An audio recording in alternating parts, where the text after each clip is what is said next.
আসসালামু আলাইকুম, আমন্ত্রণ জানাচ্ছি ফভ টিভি নিউজ আপডেটে। সঙ্গে আছি আমি ইমতিয়াজ আহমেদ। শুরুতেই সংবাদ শিরোনাম। রাজনৈতিক সংকট নিরসনে চমক দেখাতে যাচ্ছেন ডক্টর ইউনূস। আওয়ামী লীগের ষড়যন্ত্র ফাঁস, 1 লাখ গ্যাস বেলুন দিয়ে যা করতে চায়। শেখ হাসিনা ভারতে পালিয়েছে, তারেক রহমান কোথায় পালাবে বললেন এনসিপি নেতা নাসির উদ্দিন। বিবিসির বিরুদ্ধে মামলার হুমকি দিলেন ডোনাল্ড ট্রাম্প। ফিলিস্তিনি বন্দীদের মৃত্যুদণ্ড কার্যকরে চলছে ভোট। এবার বিস্তারিত। রাজনৈতিক মতভেদ উদ্বেগ প্রকাশ করে গত 3 নভেম্বর সরকারের পক্ষ থেকে স্পষ্টভাবে জানিয়ে দেওয়া হয়, ঐক্যমত্যে পৌঁছাতে আর কোনো আলোচনার উদ্যোগ নেওয়া হবে না। এখন রাজনৈতিক দলগুলোকে 1 সপ্তাহের মধ্যে নিজেরা আলোচনা করে ঐক্যবদ্ধ সিদ্ধান্ত নিতে হবে, না হলে গণভোট ও জুলাই সনদ বাস্তবায়ন ইস্যুতে সিদ্ধান্ত দেবে অন্তর্বর্তী সরকার। যদিও এ নিয়ে সপ্তাহ জুড়ে রাজনৈতিক দলগুলোর পাল্টাপাল্টি বক্তব্যের মধ্যে বিচ্ছিন্ন উদ্যোগ থাকলেও কোনো সুরাহা আসেনি। জুলাই সনদে সংবিধান সংস্কারের সুপারিশ বাস্তবায়নে সরকারকে 2টি বিকল্প প্রস্তাব করেছে জাতীয় ঐক্যমত্য কমিশন। রাজনীতি বিশ্লেষক অধ্যাপক আসিফ মোহাম্মদ শাহান বলেছেন, এর মধ্যে থেকেই সংকট উত্তরণের রূপরেখা খুঁজে বের করতে হবে। ঢাকা বিশ্ববিদ্যালয়ের উন্নয়ন অধ্যয়ন বিভাগের এই অধ্যাপকের ভাষ্য, এখন সরকারের এ বিষয়ে সিদ্ধান্ত নিতে হবে। তবে সরকার যদি এই 2 বিকল্প বাদ দিয়ে নতুন কোনো কিছু উপস্থাপন করে যে নোট অব ডিসেন্ট সহ গণভোট হবে, আমার ধারণা সেটি এই মুহূর্তে রাজনৈতিক দলগুলোর কাছে গ্রহণযোগ্য হওয়ার সম্ভাবনা খুবই কম।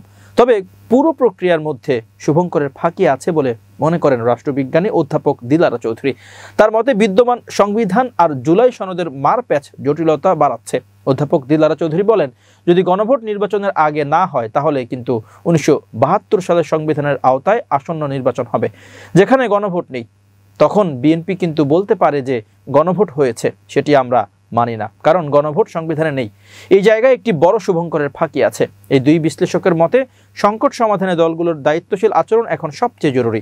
তা না হলে সংঘাতের আশঙ্কার পাশাপাশি অনিশ্চিত হতে পারে নির্বাচনও। অধ্যাপক আসিফ শাহান বলেন, সুরাহা না হলে অনেকগুলো রাজনৈতিক দল হয় নির্বাচন পেছানোর কথা বলবে, যেটি খুব একটা গ্রহণযোগ্য হবে না, আর না হয় তারা বলবে তারা নির্বাচনে অংশ নেবে না। এতে আরও সংঘাতের আশঙ্কা বেড়ে যাবে। এই অবস্থায় রাজনৈতিক দলগুলোর দায়িত্বশীল আচরণ খুব জরুরি। অন্যদিকে অধ্যাপক দিলারা চৌধুরীর ভাষ্য, বাংলাদেশ জামাত ইসলামী যে ঢাকা চলো কর্মসূচি দিয়েছে, এই অবস্থায় বিএনপি যদি পাল্টা কর্মসূচি দেয় তাহলে তো সংঘাতের আশঙ্কা তৈরি হবে, আর সংঘাত হলে নির্বাচনও ঝুলে যাওয়ার আশঙ্কা রয়েছে। এজন্য সংকট সমাধানে দলগুলোর দায়িত্বশীল আচরণ এখন সবচেয়ে জরুরি। তবে শেষ পর্যন্ত অন্তর্বর্তী সরকার যে সিদ্ধান্ত নেবে সেটি সব পক্ষকে সন্তুষ্ট করতে পারবে নাকি নতুন কোনো অনিশ্চয়তা তৈরি করবে, এটি নির্ভর করছে রাজনৈতিক দলগুলোর মধ্যকার বোঝাপড়া আর ছাড় দেওয়ার মানসিকতার উপর। শেখ হাসিনার পতনের পর থেকেই দেশ জুড়ে অস্থিতিশীল পরিস্থিতি তৈরির চেষ্টা চালিয়ে যাচ্ছে কার্যক্রম নিষিদ্ধ আওয়ামী লীগের ধারাবাহিকতায় দলটির সম্প্রতি লকডাউন কর্মসূচির ঘোষণা দিয়ে নতুনভাবে বিশৃঙ্খলা সৃষ্টির পরিকল্পনায় নেয়। তবে আইনশৃঙ্খলা বাহিনীর তৎপরতায় ফাঁস হয়ে যায় তাদের সেই পরিকল্পনা। রাজধানীতে বিশৃঙ্খলা সৃষ্টি ও আইনশৃঙ্খলা বিঘ্ন ঘটনার অভিযোগে কার্যক্রম নিষিদ্ধ আওয়ামী লীগ ও এর সহযোগী সংগঠনের 25 জন নেতাকর্মীকে গ্রেপ্তার করেছে ঢাকা মহানগর গোয়েন্দা পুলিশ। তাদের জিজ্ঞাসাবাদে বেরিয়ে এসেছে এক অভিনব পরিকল্পনার তথ্য। সূত্র জানায়, গ্রেপ্তার ব্যক্তিরা রাজধানী জুড়ে 1 লাখ গ্যাস বেলুন উড়িয়ে রাজনৈতিক প্রতিরোধ ও প্রতিবাদ জানানোর প্রস্তুতি নিয়েছিলেন। এসব বেলুনে দলীয় রং ও স্লোগান ব্যবহার করার পরিকল্পনাও ছিল তাদের।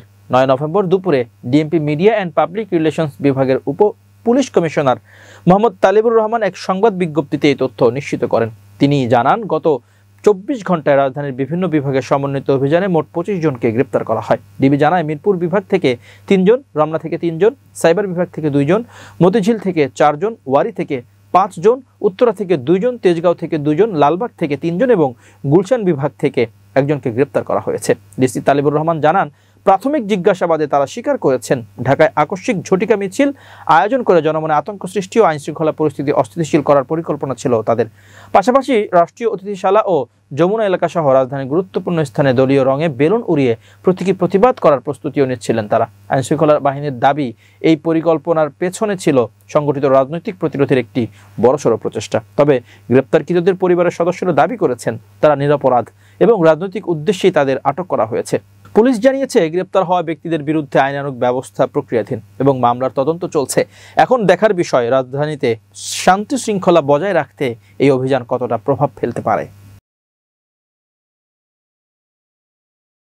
সংস্কারের পথে না হাঁটলে বিএনপি নিশ্চিহ্নের পথে হাঁটবে বলে মন্তব্য করে জাতীয় নাগরিক পার্টির মুখ্য সমন্বয়ক নাসিরউদ্দিন পাটোয়ারী বলেছেন, শেখ হাসিনা ভারতে পালিয়েছেন, তারেক রহমান পালাবেন কই। সোমবার 10 নভেম্বর জাতীয় শ্রমিক শক্তির উদ্যোগে রাজধানীর বাংলা মোটরে অনুষ্ঠিত জুলাই সনদে শ্রমিক শ্রেণীর রাজনৈতিক অবমূল্যায়ন শীর্ষক আলোচনা সভায় তিনি একথা বলেন। এনসিপির মুখ্য সমন্বয়ক বলেন, দেশ রিফর্ম ও জুলাই সনদ যদি বাস্তবায়ন না হয় ও নির্বাচন পিছিয়ে যায়, সেক্ষেত্রে দুটি দল দায়ী থাকবে। এই অবস্থায় সরকার যদি কোনো বিশেষ দলের পক্ষ নেয়, তাহলে এনসিপি শহীদ পরিবারদের নিয়ে রাজপথে নামবে। এ সময় সংস্কারের পথে হাঁটার আহ্বান জানিয়ে বিএনপির উদ্দেশ্যে নাসিরউদ্দিন পাটোয়ারী বলেন, আগামীর পার্লামেন্টে কোনো একক নেতৃত্ব দেখতে চায় না এনসিপি। এক ফ্যাসিস্ট বাদ দিয়ে আরেক ফ্যাসিস্ট আনার কোনো মানে নেই।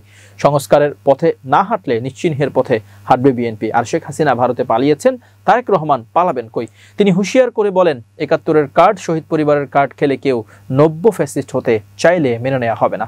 এনসিপির মুখ্য সমন্বয়ক বলেন, মুজিবের আশপাশে থাকা কম্বল চোরেরা দেশকে ফ্যাসিবাদের দিকে নিয়ে গিয়েছিল।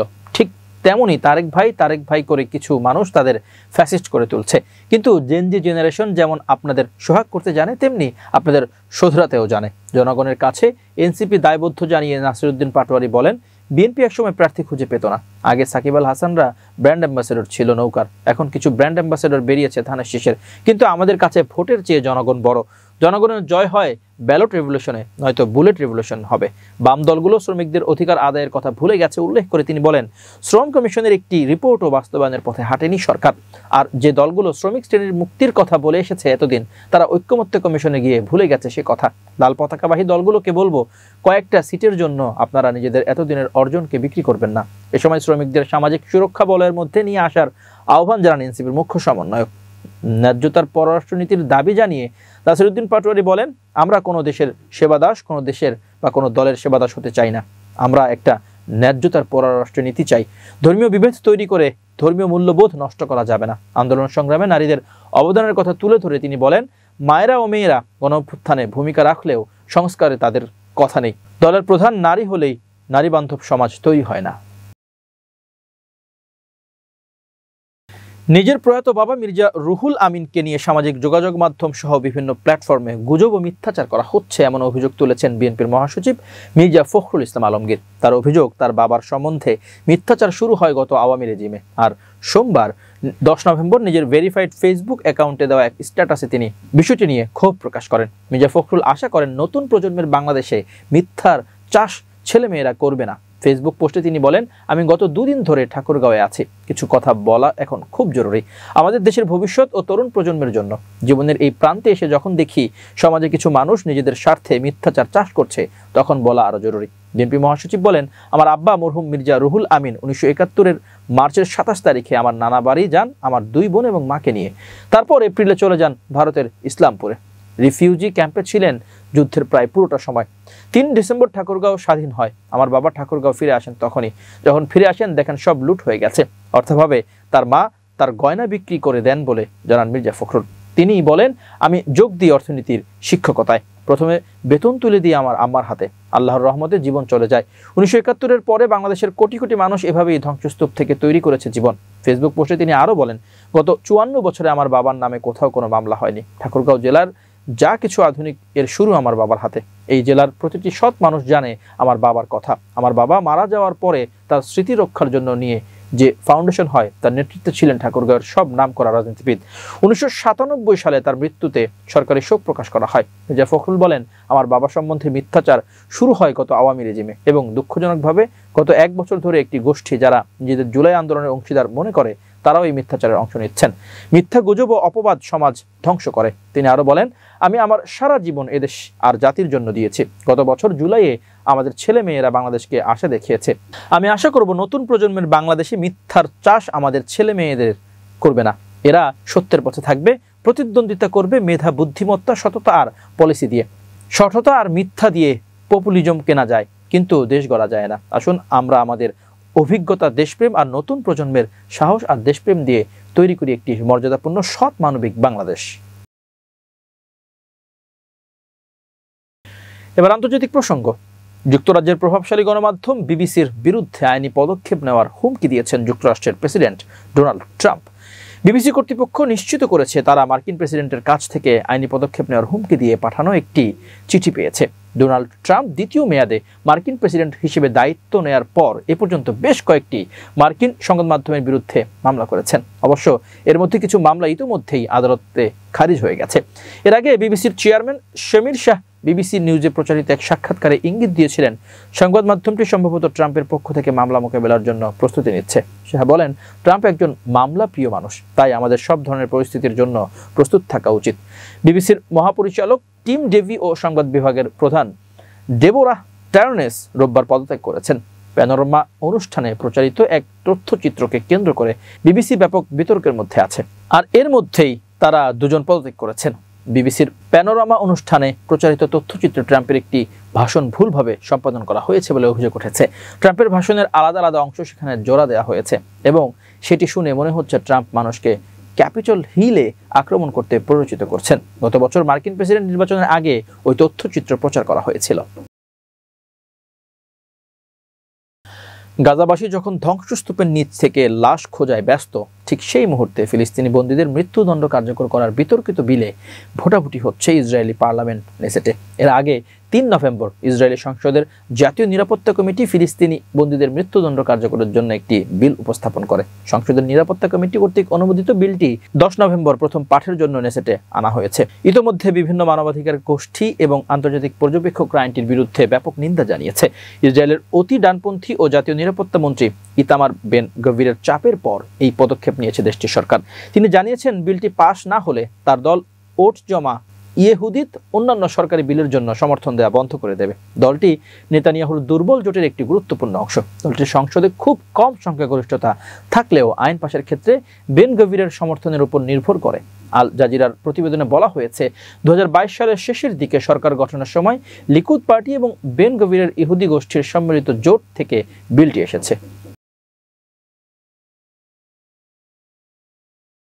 এবার বিজ্ঞান ও প্রযুক্তির খবর। পাকিস্তান থেকে একজন মহাকাশচারী শীঘ্রই চীনের মহাকাশ স্টেশন তিয়ানগংয়ে প্রথম আন্তর্জাতিক অভিযাত্রী হতে যাচ্ছেন। চীন স্বল্প সময়ের সফরের জন্য পাকিস্তানি মহাকাশচারীদের নির্বাচনের জন্য প্রশিক্ষণ দিচ্ছে বলে জানা গেছে। চীনের ম্যানড স্পেস এজেন্সির মুখপাত্র ঝাং ঝিংবো জানান, দুজন নির্বাচিত পাকিস্তানি মহাকাশচারী চীনা মহাকাশচারীদের সঙ্গে প্রশিক্ষণে অংশ নেবেন। তাদের মধ্যে একজনকে পেলোড বিশেষজ্ঞ হিসেবে একটি স্বল্প সময়ের অভিযানে পাঠানো হবে। চলতি বছরের ফেব্রুয়ারিতে চীন ও পাকিস্তান তিয়ানগংয়ে মহাকাশচারী পাঠানোর বিষয়ে একটি সহযোগিতা চুক্তি হয়। ঝাংয়ের তথ্য মতে বর্তমানে পাকিস্তানে প্রাথমিক মহাকাশচারী নির্বাচন পর্ব চলছে। চূড়ান্ত নির্বাচন চীনে সম্পন্ন হবে। ক্রুদের দৈনন্দিন দায়িত্ব পালনের পাশাপাশি নভোচারীরা পাকিস্তানের জন্য বৈজ্ঞানিক পরীক্ষা নিরীক্ষাও চালাবেন। ধারণা করা হচ্ছে লং মার্চ 2F রকেটে করে গোবি মরুভূমি জিউকুয়ান স্পেস পোর্ট থেকে উৎক্ষেপিত সেনঝো মহাকাশযানের 3 জনের নভোচারীর মধ্যে একজন হতে পারেন। সেনঝো 21 ক্রুড মিশনের উৎক্ষেপণের সময় এই ঘোষণা দেওয়া হয়। ধারণা করা হচ্ছে সেনঝো 22 বা সেনঝো 23 মিশনে পাকিস্তানি নভোচারী মহাকাশে যাবেন। সেখানে তিনি কয়েকদিন অবস্থান করবেন। 2022 সালের শেষের দিকে চালু হয় চীনে তিয়ানগং মহাকাশ স্টেশন। চীন আগামী 1 দশক ধরে এই মহাকাশ স্টেশনকে সচল রাখতে নানা ধরনের পরীক্ষা চালাচ্ছে। পাকিস্তান 2030 দশকে চীনের আন্তর্জাতিক চন্দ্র গবেষণা স্টেশনের অংশীদার। এর আগে পাকিস্তান 1962 সালে দক্ষিণ এশিয়ার প্রথম দেশ হিসেবে রকেট উৎক্ষেপণ করেছিল। অন্যদিকে 2025 সালে ভারত নভোচারী শুলুকাকে মহাকাশে প্রেরণ করেছিল। 1984 সালে রাকেশ শর্মা সাবেক সোভিয়েত মহাকাশ কার্যক্রমের অংশ হিসেবে প্রথম ভারতীয় হিসেবে মহাকাশে যান। এবার খেলার খবর। অ্যাঙ্গোলার বিপক্ষে প্রীতি ম্যাচের স্কোয়াডে ছিলেন হুলিয়ান আলভারেস, নাহুয়েল মালিনা ও জুলিয়ানো সিমিওনে। কিন্তু আগামী শুক্রবারের ম্যাচটি খেলতে আর্জেন্টিনা দলের সফর সঙ্গী হওয়া হচ্ছে না তাদের। হলুদ জ্বরের টিকা না নেওয়ায় দল থেকে বাদ পড়েছেন তারা। 3 জনই আতলেতিকো মাদ্রিদের হয়ে খেলেন। তারা যথাসময়ে টিকা নেননি বলে নিশ্চিত করেছে আর্জেন্টিনা ফুটবল ফেডারেশন। এতে করে লিওনেল মেসি, লাউতারো মার্টিনেজের সঙ্গী হয়ে অ্যাঙ্গোলায় প্রবেশের অনুমতি পাচ্ছে না তারা। তাদের সঙ্গে এই ম্যাচে খেলতে পারবেন না এনজো ফার্নান্দেজ অবশ্য টিকা না নেওয়ার কারণে নয়, ডান হাঁটুতে চোট পাওয়ায় দল থেকে ছিটকে গেছেন চেলসির মিডফিল্ডার। এই 4 জনের পরিবর্তে 2 জনকে দলে নিয়েছে কোচ লিওনেল স্ক্যালোনি। 2 জন ডিফেন্ডারকে নিয়েছেন স্ক্যালোনি। তারা হচ্ছেন কেভিন ম্যাক অ্যালিস্টার ও লিসান্দ্রো মার্টিনেজ। কেভিন প্রথমবারের মতো দলে ডাক পেয়েছেন। বেলজিয়ামের ক্লাব রয়্যাল ইউনিয়ন সেন্ট গিলোইসের এই ডিফেন্ডার অ্যালেক্সিস ম্যাক অ্যারিস্টারের বড় ভাই। অন্যদিকে লিগামেন্টের চোট কাটিয়ে মাঠে ফেরার অপেক্ষায় ম্যানচেস্টার ইউনাইটেডের ডিফেন্ডার মার্টিনেজ। প্রিয় দর্শক, শেষ করছি ফব টিভি নিউজ আপডেট। আজ এ পর্যন্তই। ভিন্ন খবর নিয়ে দেখা হবে আগামীকাল রাত 8টায়। নিজেকে আপডেট রাখতে সাবস্ক্রাইব করুন চ্যানেলটি। নিয়মিত লাইক, কমেন্ট ও শেয়ার করে ছড়িয়ে দিন সর্বত্র। সুস্থ থাকুন, নিরাপদে থাকুন। আল্লাহ হাফেজ।